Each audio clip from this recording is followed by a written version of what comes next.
Fake news का कलाकमा करने के लिए ये बड़ा ज़रूरी है। तो एक तो 3 साल की जगह 5 साल सज़ा होगी। ये अब ऑफेंस जो है वो बेलेबल नहीं होगा, वो नॉन बेलेबल होगा। और साथ-साथ उसमें ये है कि अब ये कॉग्निजेबल ऑफेंस होगा, यानी ये अब ये नॉन कॉग वाली बात भी ख़त्म हो गई। तनकीद करें लेकिन जाली खबर ना दें। वजीर कानून फरोग नसीम ने कहा, जाली खबर देने वालों को 3 के बजाय 5 साल कैद होगी। जाली खबरों पर किसी को इस्तिस्ना हासिल नहीं होगा। जुर्म के मुर्तकिब शख्स की जमानत नहीं होगी। पैका और इलेक्शन एक्ट का ऑर्डिनेंस आ गया है। मुकदमे का फैसला 6 माह में किया जाएगा।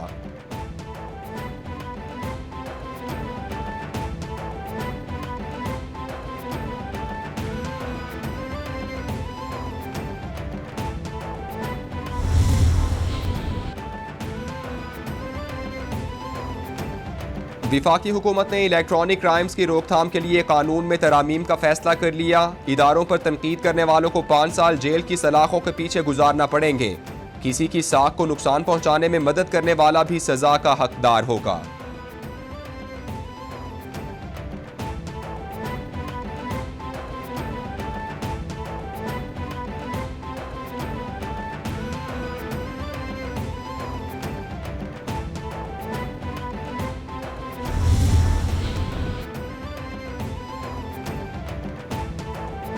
पीपल्स पार्टी के रहनुमा शेरी रहमान कहती हैं, तबाही सरकार ने पार्लिमान को मुतअद्दिद सदारती ऑर्डिनेंस मंजूर करने के लिए मुअत्तल कर दिया। हुकूमत पर कड़ी तनकीद करते हुए कहा, इख्तिलाफ राय को ख़त्म करने की कोशिश में हुकूमत साइबर क्राइम कवानीन में तरमीम के लिए एक और सदारती ऑर्डिनेंस का इस्तेमाल कर रही है।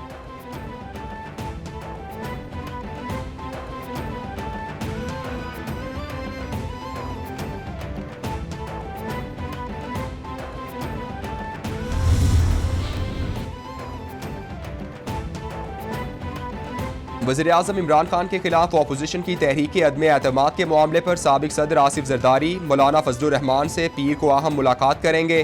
ज़राए के मुताबिक मौलाना फजलुर रहमान साबिक सदर आसिफ अली जरदारी के एजाज़ में इशाइया भी देंगे। मुलाकात में तहरीक अदम एतमाद से मुताल्लिक तफसीली मुशावरत होगी। हुकूमती इत्तिहादियों से राबते से मुताल्लिक तबादला ख्याल भी किया जाएगा।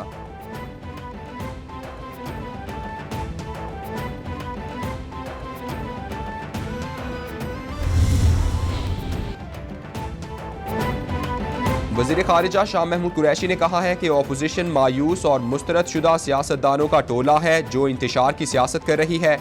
अपने ट्वीट में कहा कि 2018 से लेकर अब तक हुकूमत गिराने की बारहा कोशिशें की गई। अपोजिशन अब भी अदम एतमाद का अपना शौक पूरा करे। इनके पास अगर वोट मुकम्मल होते तो वो हुकूमत में होते।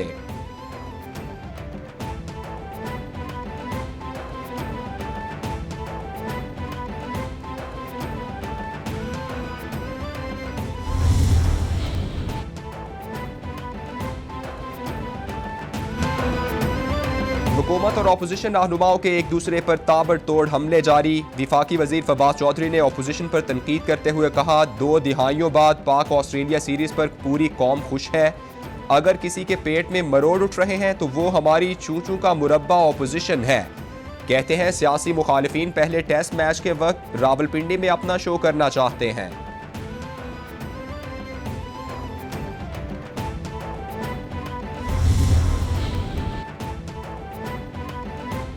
पीडीएम के सरबराह मौलाना फजलुर रहमान ने कहा, पीटीआई की हुकूमत धांधली की पैदावार है। हुक्मरानों की नाकिस पॉलिसीज के बायस ये दिन आया।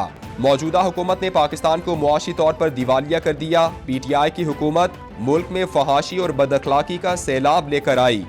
मगरबी और यहूदी तहजीब के खिलाफ सीसा पिलाई दीवार हूँ।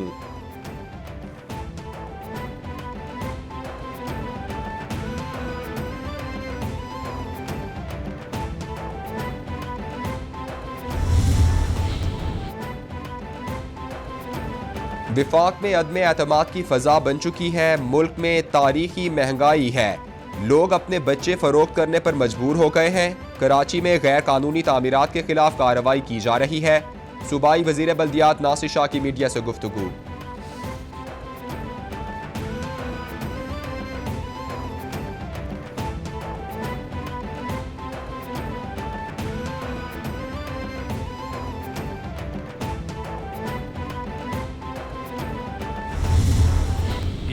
बाद कमीशन बनने जा रहा है, जिससे वो पूरी आज़ादी के साथ बिला खौफ व ख़तर जो है वो अपना काम मुकम्मल कर सकेंगे। वो आज़ादी सहाफ़त के लिए हम चाहते हैं कि हम आगे जो डिजिटल मीडिया है उसको भी प्रमोट कर सकें। वज़ीर आज़म इमरान खान साहब ने जब 50 लाख घरों की बात की तो हाउसिंग के शोबे को उन्होंने अपनी तरजीहात का जो है वो हिस्सा बनाया।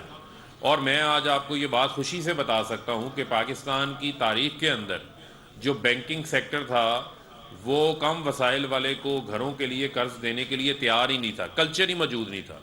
हमने पिछले 1 साल के अंदर उस कल्चर को जो है वो तब्दील किया। वज़ीर ममलकत फ़रूक हबीब कहते हैं आम आदमी को भी बैंक घर के लिए कर्जा दे रहा है। 130 अरब रुपए घरों के लिए मंजूर हो चुके। माजी में हुक्मरानों को गरीब के लिए छत का ख्याल नहीं आया। मजीद कहा आम आदमी को बराह रास्त फ़ायदा पहुँचाना चाहते हैं। सेहत कार्ड से 20 लाख लोग मुस्तफ़ीद हो चुके। आने वाली कोई भी हुकूमत सेहत कार्ड को ख़त्म नहीं कर सकेगी।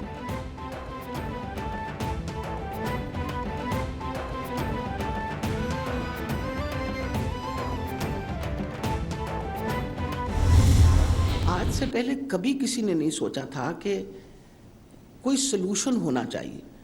आपकी जब भी फिगर सामने आई, चाहे वर्ल्ड हेल्थ ऑर्गेनाइजेशन की या यूनिसेफ की या डोनर एजेंसीज की या हमारी अपने स्टैटिस्टिक्स, तो वो ये आते थे कि 30% आबादी जो है वो तो पब्लिक सेक्टर अस्पताल में जाती है। वो लोग हैं जो गुर्बत की सतह से नीचे रहते हैं और मजबूर हैं और जाते हैं। 70% वो आबादी है जो आउट ऑफ पॉकेट एक्सपेंस यानी अपने जेब से खर्चा करके और प्राइवेट सेक्टर से जाके सहूलत लेती थी। सूबाई वज़ीर सेहत डॉक्टर यास्मीन राशिद कहती हैं कौमी सेहत कार्ड पर बिला वजह तनकीद करना समझ से बाहर है। बिल गेट्स ने इंसदादे पोलियो के लिए पाकिस्तान की भरपूर मदद की। प्राइवेट अस्पतालों से सरकारी अस्पतालों पर बोझ कम होगा। पहली बार हमारी हुकूमत उन 70% अफराद को भी अपने सर्कल में लाई और 10 लाख सालाना तक मुफ्त इलाज फराहम किया। डॉक्टर यास्मीन राशिद ने 25,000 नौकरियों का ऐलान कर दिया।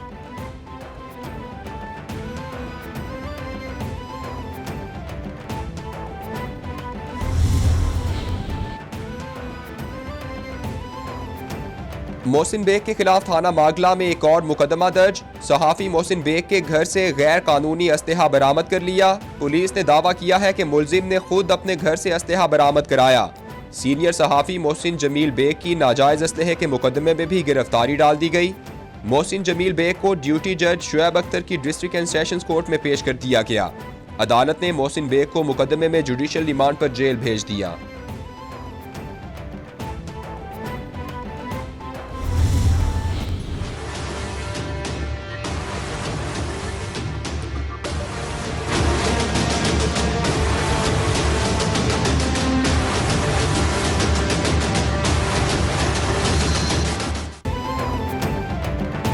और कोरोना की नई लहर की तबाहकारियां जारी। 24 घंटों में मजीद 33 अफराद जाँ बहक।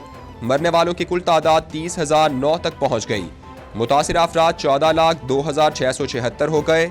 सिंध में सबसे ज़्यादा 5,63,967 केसेस रिपोर्ट। पंजाब में 4,98,724, खैबर पख्तूनख्वा में 2,14,000, इस्लामाबाद में 1,33,764, बलूचिस्तान में 35,229, गिलगित बल्तिस्तान में 11,339 और आज़ाद कश्मीर में केसेस की तादाद 42,599 हो गई।